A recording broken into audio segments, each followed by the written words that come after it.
Assalamualaikum warahmatullahi wabarakatuh. Apa kabar teman-teman semua?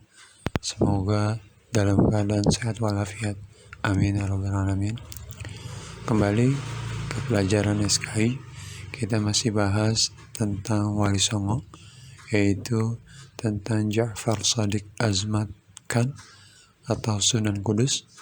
Namun sebelum itu mari kita mulai dengan baca lafaz basmalah. Bismillahirrahmanirrahim.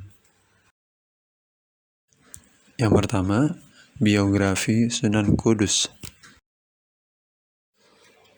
Ja'far Shadiq Azmat Khan atau Sunan Kudus, putra Utsman Haji bin Ali Murtadha, seorang saudara kandung Sunan Ampel. Ia adalah cucu buyut Syekh Ibrahim As-Samarkandi dan silsilahnya bersambung sampai Rasulullah SAW melalui jalur Sayyidina Husain bin Fatimah binti Rasulullah SAW. Sunan Kudus belajar ilmu agama kepada ayahandanya, Raden Utsman Haji atau Sunan Ngundung. Selain itu, ia juga berguru kepada Kiai Talinsing, seorang Cina Muslim bernama asli Talinsing. Mubalik datang bersamaan dengan datangnya Laksamana Cheng Ho ke Pulau Jawa untuk menyebarkan Islam melalui anak buahnya yang disebar ke sejumlah daerah. Ja'far Shadiq juga belajar di Ampel Denta, memperdalam agama Islam kepada penerus pesantren Sunan Ampel.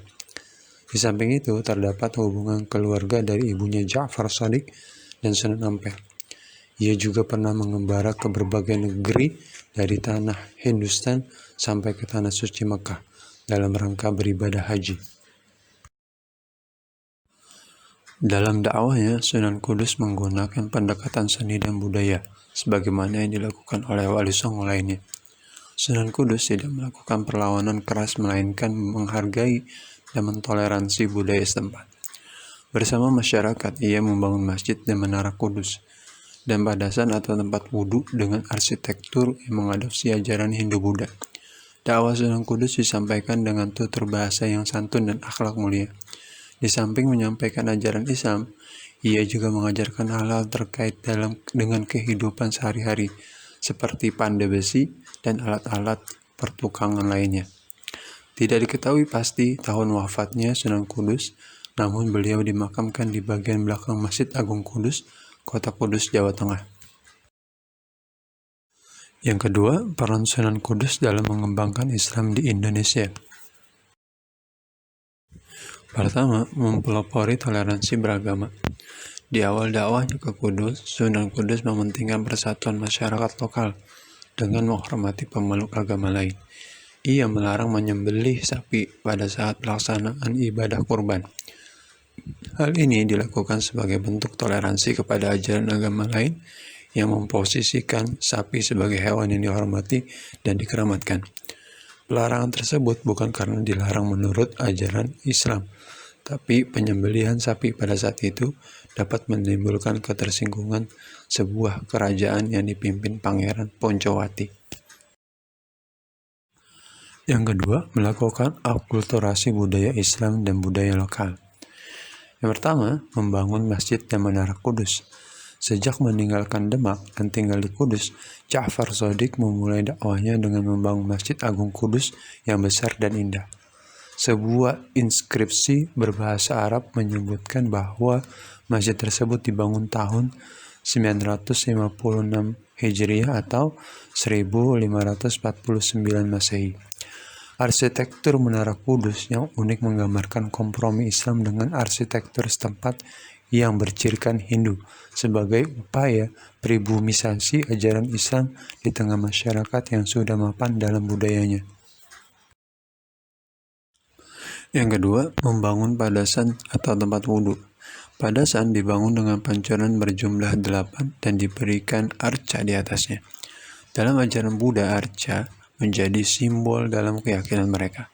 Terdapat 8 ajaran yang dinamakan Asta Sanghika Marga, atau sebuah ajaran cara bersikap dalam kehidupan. Yang ketiga, berdakwah seni dan budaya. Dalam menarik simpati masyarakat, Sunan Kudus dikenal punya kebiasaan mengadakan acara beduk dan dangan. Sunan Kudus menabuh beduk berkali-kali untuk mengundang para jamaah ke masjid dan mengumumkan hari pertama puasa kepada masyarakat. Tradisi ini masih berlangsung di beberapa daerah Indonesia, baik di Jawa atau daerah lain. Sunan Kudus juga menciptakan tembang mijil atau mas kumambang yang berisi pesan-pesan agama. Tembang dijadikan sebagai media dakwah yang mudah diterima oleh masyarakat. Yang ketiga, sikap positif dalam pribadi Sunan Kudus. Yang pertama, pemberani. Sunan Kudus Azman Khan adalah mantan prajurit Kerajaan Demak. Bahkan sebagai senopati Kerajaan Demak, ia menggantikan Sunan Ngudung, ayahnya yang gugur di medan perang. Lalu dialah melanjutkan misi Kerajaan Demak. Tidak lama kemudian ia memutuskan untuk mengembara menyebarkan Islam ke daerah Kudus. Yang kedua, kreatif.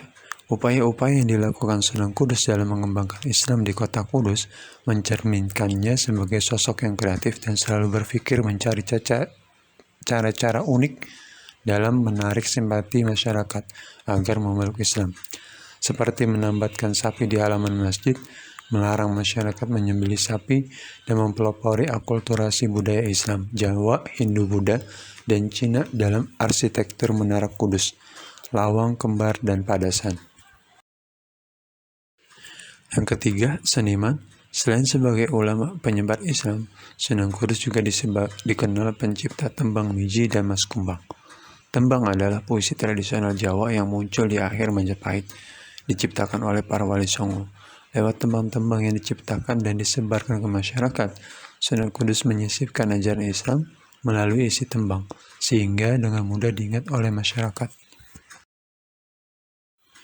Yang keempat, santun dan toleran.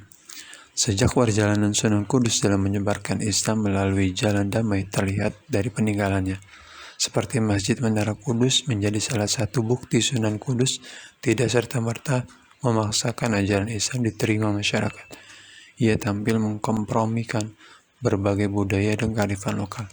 Melalui tutur kata santun, ia menyampaikan Islam rahmatan lil alamin atau Islam yang membawa kasih sayang bagi semua lapisan. Sekian materi SKI hari ini. Mudah-mudahan teman-teman dapat memahaminya. Langsung saja kita akhiri dengan baca lafaz hamdalah. Alhamdulillahirrabbilalamin. Assalamualaikum warahmatullahi wabarakatuh.